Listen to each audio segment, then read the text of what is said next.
بسم الله الرحمن الرحيم الحمد لله رب العالمين والصلاة والسلام على رسول الله وعلى آله وصحبه ومن والاه رب يسر يا كريم توكلت على الله ولا حول ولا قوة إلا بالله العلي العظيم. السلام عليكم ورحمة الله everyone.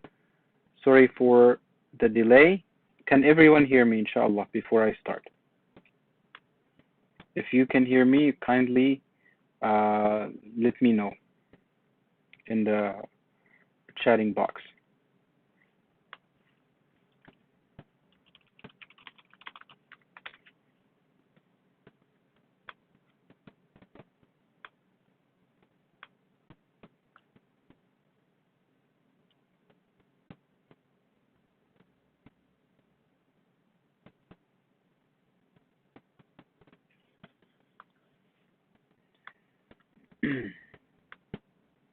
Alhamdulillah.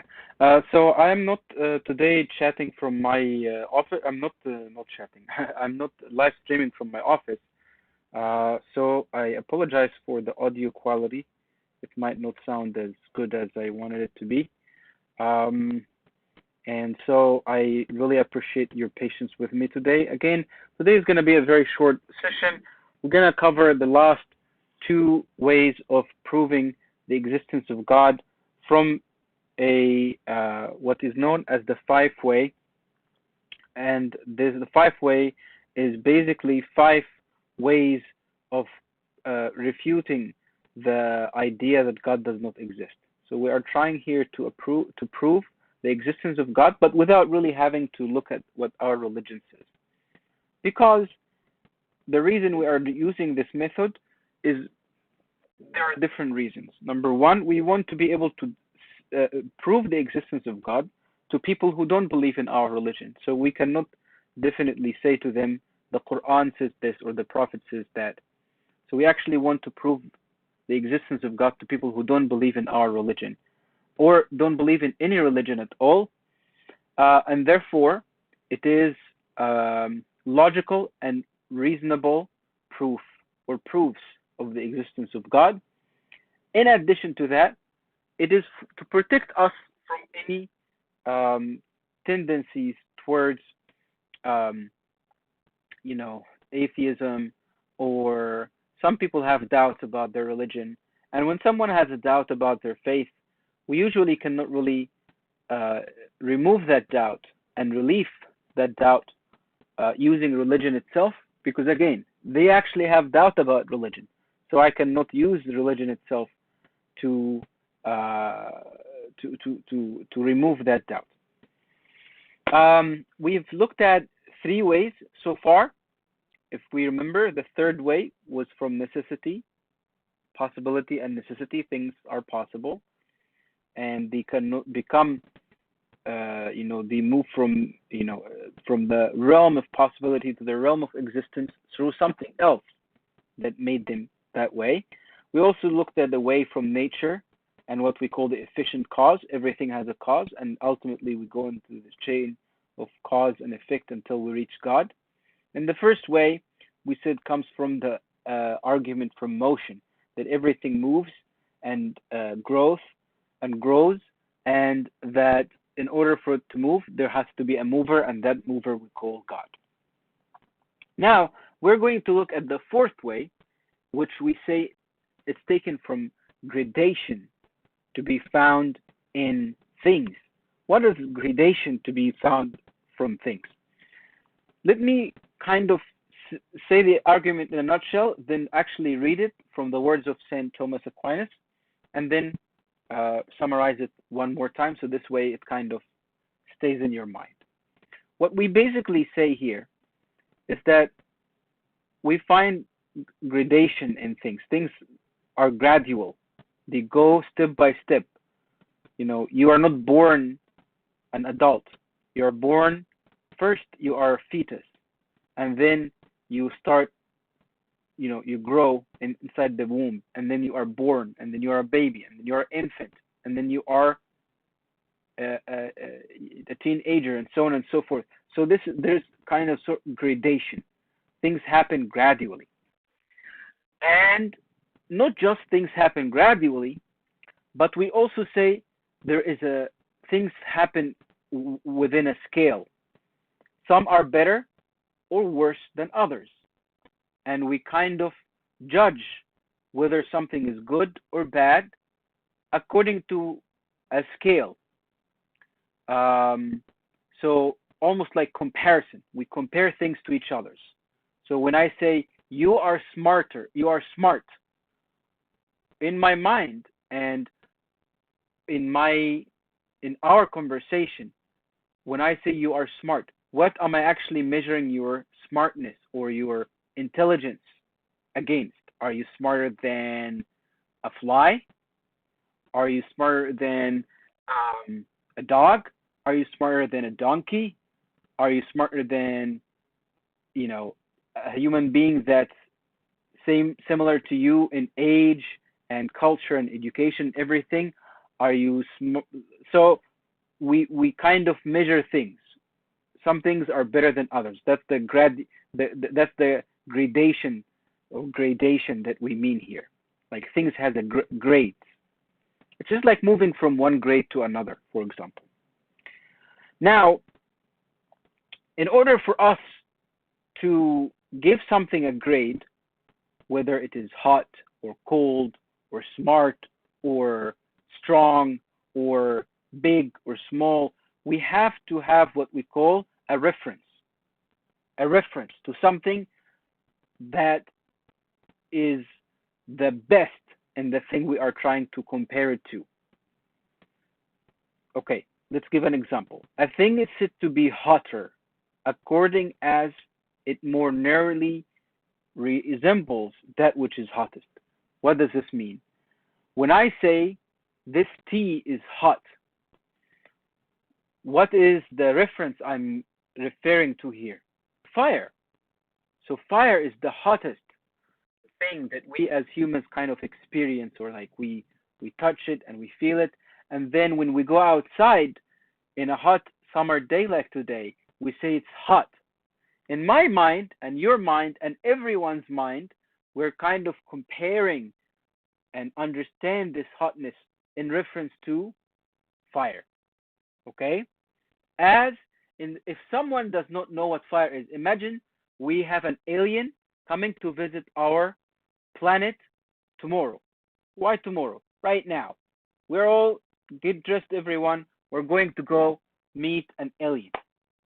That alien is the first time to you visit Earth, and they have never ever on their planet, imaginary planet, do not have fire because of the environment on that planet, imaginary, does not sustain fire. So they have no idea what fire is. In fact, they have no idea what hot is, and in fact, they don't even have a word for hot. And they are coming to Earth and visiting us on a hot summer day. Now we go welcome them. They come out of their spaceship and we say, welcome to Earth. And then, they hear us saying, it's such a hot day today. In their mind, they have absolutely no idea what we're talking about. What is hot? They will say, what does hot mean? And then you will have to explain to them, oh, it's that feeling when you are feeling a little sweaty and uncomfortable and your temperature is rising and you might get a sunburn and there. I have no idea what you're talking about. And until you bring them to your kitchen and make them a cup of tea and kind of make them experience fire and how hot fire is, they now become able to reference the word hot and understand it. Oh, and then when you tell them, oh, watch out, the tea is hot, now they will understand you. Before they experience fire, they would not be able to know what does it mean the tea is hot, be careful, or it's hot outside, wear or dress accordingly, or the food is hot, be careful, don't burn yourself, right? So we need to have that reference that is what we call the uttermost case. Okay.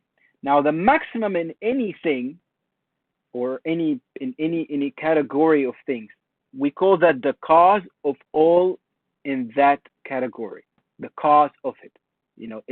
It is what has caused all of these uh, individuals or these subcategories to carry that gradation. So when we say that tea is hot, what is maximum in our brain is fire, and we are giving that tea a grade on that scale, how far or close it is to being as hot as fire. That's how our brains work. That's how language work as well. Therefore, there must be something which is to all the beings that we have here, the cause of their being, whether in goodness and otherwise, and every other perfection. And this we all call God.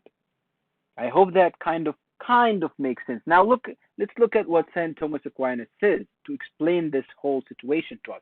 He says, I'm going to prove the existence of God through the fourth way, which is taken from what we call gradation to be found in things. Everything. He says, among beings, there are some more and some less good, true, noble, and the like. So everything that we try to describe, if I'm trying to describe something as good, or if I'm trying to describe something as true, or if I'm trying to describe something as noble, or if I'm trying to describe something as tall, as short, as big, as small, anything, there is what we call some less and some more. So not everything is equal. Okay. But then he says the idea of being more or less in goodness, in truth, in nobility are predicated of different things according as they resemble in their different ways something which is the maximum. So when we say more good or less good, more noble or less noble, more true or less true, there must be like a point of reference that we are saying more than or less than. But we, of course, do not say it every time we say more good or less good, more noble or less noble, more true or less true. But we know in our minds there is something that has the maximum goodness, the maximum truth, the maximum nobility, and then everything else is in accordance to it. As a thing is said to be hotter according as it more nearly resembles that which is hottest. Hottest. The maximum in hotness is fire. So that there is something which is truest, something best, something noblest, and consequently something which is uttermost being. For those things that are greatest in truth are greatest in being, as it is written in the Metaphysics, which is a book called Metaphysics. You don't need to worry about it right now. So that we as people, now he's saying the maximum in any category of things is the cause of all in that category. As fire, which is the maximum heat, is the cause of all hot things. Now we can more or less agree or differ with St. Thomas Aquinas about this last statement. But what he's trying to get at is that you and me exist. You and me exist. Okay? Now, our existence kind of comes from something which is the cause of all sort of existence, and it possesses the maximum and the most perfect form of existence. And that thing we all call God. Again, remember last time when I said, if you have no religion whatsoever, you still can look at yourself and say, hey, listen, I exist, right? I exist. I can see. I can hear. I can speak. Now, there must have been, my existence has to be compared to something which is the maximum and the most perfect of all forms of existence. And that thing, whether or not we agree or disagree on the word, but we all call it God. So therefore, there must be something which is to all beings the cause of their being, goodness, and every other perfection they have. And this we call God. So you can say that this proof of the existence of God comes from how good things we see in the world. We see in ourselves, and that's why our religion teaches us to be good people. Why? Because goodness, as it exists in our lives, as it exists in us as people, is in itself a proof on the existence of God. So next time you give a charity, that's a proof on the existence of God. Next time you smile at someone, that's a proof that God exists. Next time you give someone help, that's a proof that God exists. Next time you help your parents, that's a proof that God exists. Why? Because it's a good thing you have just done. But what is the thing that has the most goodness, the maximum goodness, the most perfect goodness? That thing we all call God. I hope that makes sense. Again, next time when you say something is hot, when you say something is nice, when you say something is good, I want you to pause for a second and think to yourself, what am I comparing it to? When I gave it that quality of being good, what am I comparing it to? Am I comparing it to nothing, or am I comparing it to something that has the best of all the qualities? And so when we look at people, human beings, and we see them doing good things, and that's why I want to refer here to a very important and dangerous phenomenon and thing that happens in our lives. When you see in the world a lot of evil happening, whether it is killing, wars, problems, that's when you start seeing the number of people who start not believing in God, disbelieving in God, and leaving religion starts to rise. Why? Because the absence of goodness, which is in itself a great evidence on the or about of the existence of God. So I hope that makes sense. Again, that proof of the existence of God not only show us that God exists, but in another way, it shows us that goodness is very important in the world. Being good to your parents, being good to other people, being good to your neighbor. Look at what the Prophet Muhammad sallallahu alaihi wasallam teaches us all the time. He's teaching us to be good, to be great. Why? Because that goodness is in itself and a proof that God exists. Because there has to be a source for this goodness in our lives, in our hearts. And that source is the greatest, the most perfect, and possesses the maximum qualities of goodness and perfection, and that we call God. Again, remember, goodness is a proof for God's existence. And that's why, sadly, we have started this whole discussion, remember, was what we call the question of evil. Some people say, hey, there is evil in the world. That means that God doesn't exist. We tell them, no. What it really means is that we as people have strayed away from the source of goodness in this life. It's like having a source of water and you go and live far away from that source of water. What's going to happen? You're going to be thirsty. And you're going to feel sick, and you're going to feel you need to go to the source of water to feel safe, to feel nourished, and to feel that you can survive. Okay. Now, let us go to what we call the fifth way and the last way of proving the existence of God. I see that the number of people attending perhaps has gone down, and I think that the reason it has not gone down is that people got scared, which, I understand. It's a very difficult discussion to have, very difficult topic to have. But guess what? Going through this very difficult discussion and doing your very best to understand is going to, inshallah, provide you with something that hopefully will protect you. It's like taking a vaccine.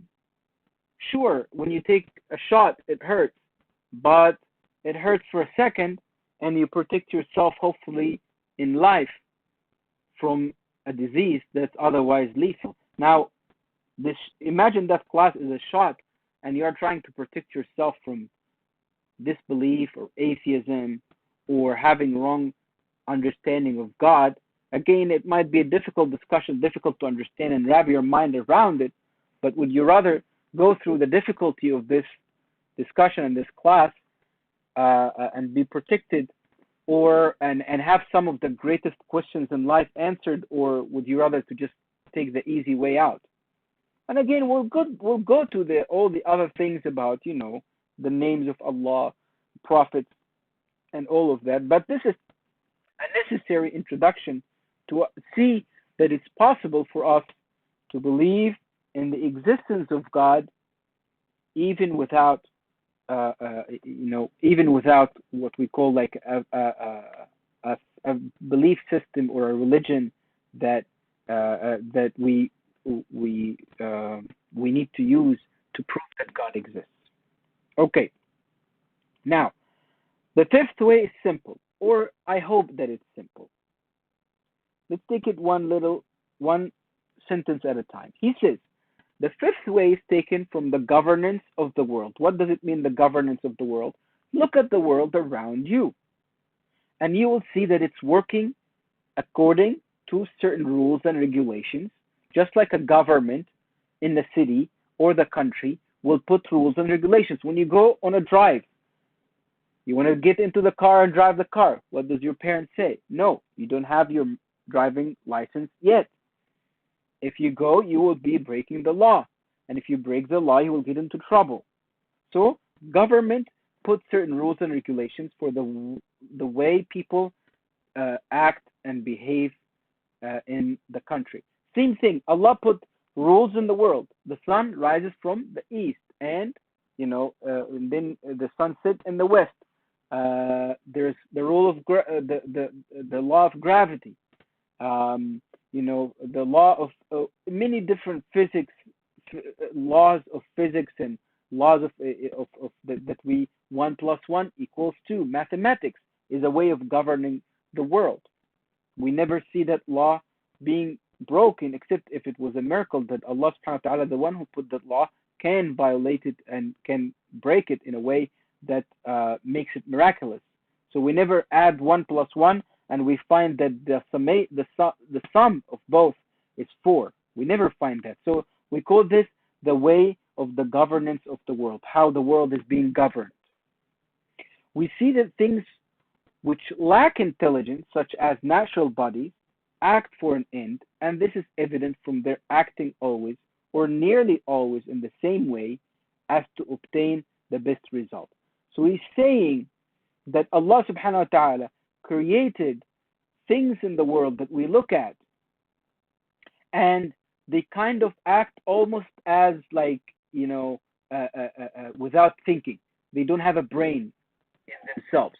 They just act in a way that's almost perfect to obtain the best result. Why do we always count 1 + 1 and it always become 2? Why is the law of gravity works? Why all the other laws of physics and nature work the way they do, almost without failure? Even if the things that the things that we observe working, they don't have a brain. They don't, or at least they lack an amount of needed intelligence that we don't see. He's saying it is plain that not that by design that happens. They achieve their end. So they were designed in that way. They were designed that way. The world was designed, has a design. Someone designed it to work in that way, even if it does not have intelligence. Now, whatever lacks intelligence cannot move towards an end unless it's directed by some being endowed with knowledge and intelligence. Meaning, when we look at the world works perfectly in a designed way, even if it does not have a brain and intelligence in it in and of itself. Then the only conclusion we say here is that there has been something that has the intelligence, has the knowledge, has the brain, has caused it to work in that perfect way. I don't want to make that comparison, but I have to. So please forgive me if it's a bad comparison and if it's a bad analogy. Imagine you have a dog and you have trained the dog that when you whistle, you are going to, the dog is going to come to you and sit down and look at you, for example. Okay? And you train the dog, you train the dog, you train the dog, and then every time the dog listens to the whistle, the dog comes and sit down and look at you with all perfection. How does this happen? The dog is not thinking to itself, I need to do that. But the dog has been trained that when the whistle goes, they go and sit down and look at you. Again, that's a very bad analogy. I apologize. I usually have better analogies, but that's the one that came to my mind right now. So what I'm saying, the whole entire world has been designed, or you can say has been trained, but trained maybe is a bad analogy, but designed to work in a specific way. But it cannot work on itself. That's exactly why I will give you maybe another analogy. When a baby is born, ask your mom, what's the first thing usually in most cases that happens? The baby starts to suckle and nurse. Now the question is, the baby just came out of the mother's womb. He didn't go in school. There was not like a school there. They didn't send him a little computer or a little tablet and have been training him like astronaut for like months, if not years. Here's what you're going to do. You're going to come out and you're going to suckle and nurse, and that's the only way you have to do it in order for you to grow. No one has done that. Like, they haven't been trained in that way. So there must have been something that has the ultimate and maximum knowledge that trained the baby, that designed, not even trained, designed the baby to be able to do that motion, do that thing as soon as it's born. And by the way, the baby is the highest form of that, because you can see this happening in animals and birds. Have you ever seen that video of or a picture, or even watched in nature how a mother bird feeds its babies? They go out, they bring the little worms, cut it into little pieces, and who trained the little birds to open their mouths and point them up in a way where the mother can just drop the little pieces? Who trained the mother to do that? Who trained animals to migrate between the winter? And who is not trained, but who designed? It is not a training. It's something by design, as though we are born, ingrained in our brain, and designed, and we have a microchip in our brain that allows us to behave in that way. There has to be something which had the knowledge, had the intelligence. And he gives here the example as the arrow is shot to its mark by the archer. Imagine you take a shot with an arrow. Again, that's why the Prophet ﷺ encourages us to do certain things that will teach us how to look at the world with a different eye. The Prophet encouraged the learning of archery, or according to some, the Sahaba, at least Umar ibn al-Khattab encouraged that, or some another Sahabi. The point is, when you aim the arrow and you shoot the arrow correctly, and if you are a good archer and you aim it very well, the arrow moves in a direct, straight way, hits the bullseye or the target perfectly. How does this happen? Because you, the archer, directed the arrow and shot it in such a perfect way that now it arrives at the goal. That's exactly what happened in the world. Imagine Allah is the one who created that world in such a perfect way to work according to these laws of nature, just like an archer shoots an arrow in a perfect way it goes, in a perfect way it hits the target. Not because it was like, the arrow is not like, hey, archer, sit aside, let me do it. I'm just going to show you how it's done. I'm just going to stretch the arrow or the bow, and I'm going to fly straight line and hit the target all by myself because I have the intelligence. That's not how it works. The archer is the one stretching the the bow. The archer is the one aiming. The archer is the one pulling. The archer is the one letting go. And that's why, therefore, some intelligent being exists by whom all natural things are directed to their end and through this design.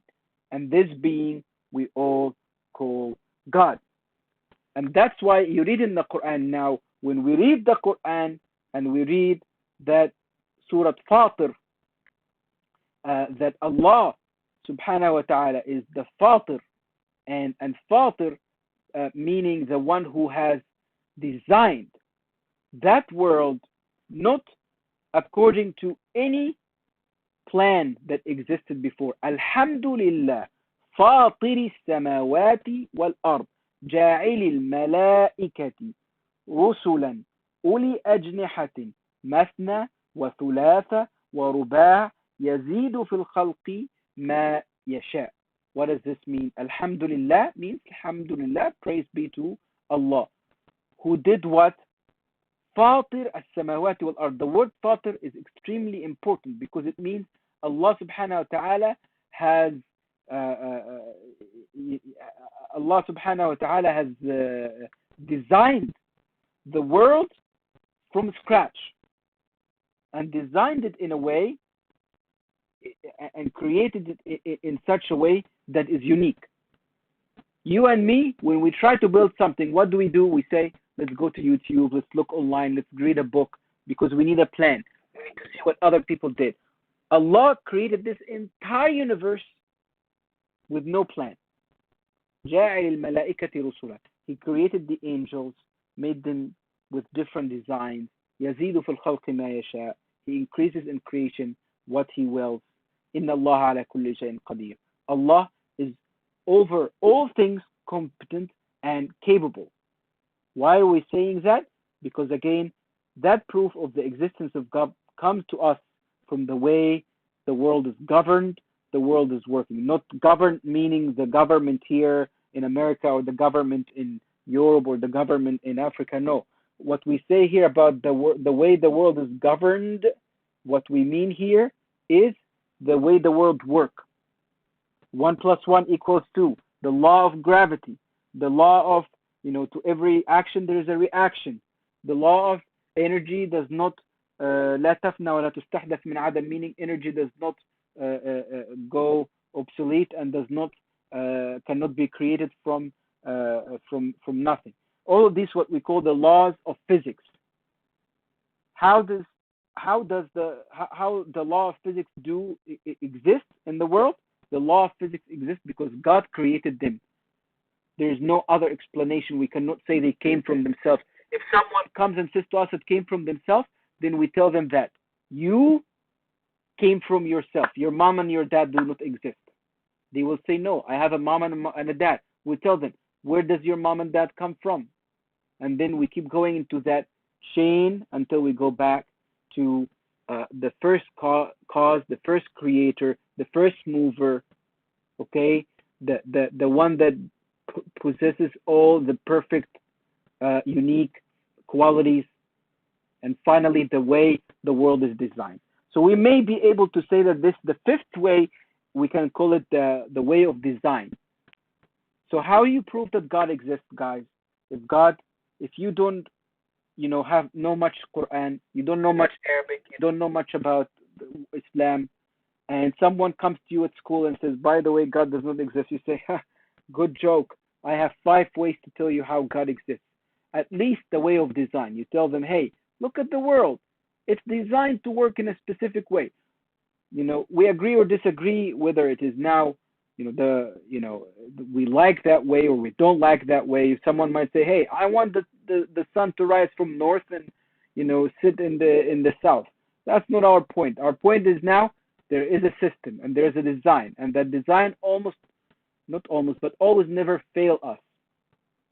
And it always works. If you go on top of the roof, please don't do that. Please don't do that. Please don't do that. And jump The law of gravity